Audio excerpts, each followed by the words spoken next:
Hello everyone, good morning সকলকে। এটা হচ্ছে পরের দিনের সকাল। তো সকাল সকাল কিন্তু আমরা বেরিয়ে গেছি বরফ দেখার জন্য।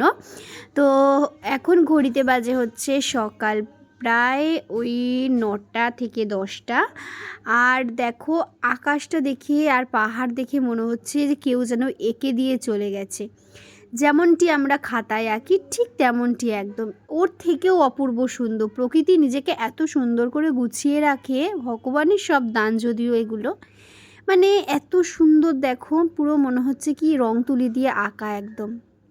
তো আমরা তো চারিপাশ দেখতে দেখতে ভাবছি কখন বরফ আসবে, কখন বরফ আসবে। তো এখন আজকে আমরা যাচ্ছি ছাঙ্গু লেকে। তো আমরা নাথুলা পাসের জন্য কিন্তু পারমিট পেয়েছিলাম, কিন্তু অতিরিক্ত বরফ পড়ার জন্য তখন সেটা বন্ধ ছিল। তো চলো এবার যাওয়া যাক। আর চারিপাশটা তো বললামই অপূর্ব সুন্দর। আমি কতটা ভিডিও করে বোঝাতে পারছি তোমাদেরকে আমি জানি না, কিন্তু চোখে দেখে মানে সার্থক হয়ে গেছি একদম। তো আমাদেরকেও একটু দেখাচ্ছি, দাঁড়াও তোমাদেরকে।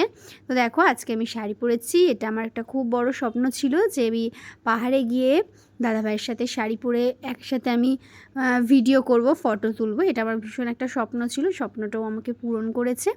তো আমি তো ভীষণ খুশি।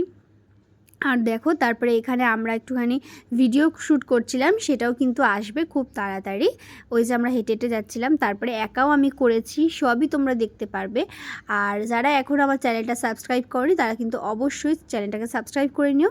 তারপরে দেখো এখানে আমি কিন্তু একটু একা একা হেঁটে ভিডিও করছিলাম।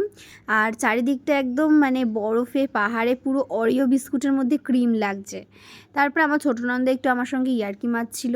তো চলো, এখানে প্রচুর ফটো তুলেছি, সবই আমি ইউটিউবে দেবো। তো চলো তোমাদের আজকের মতো টাটা।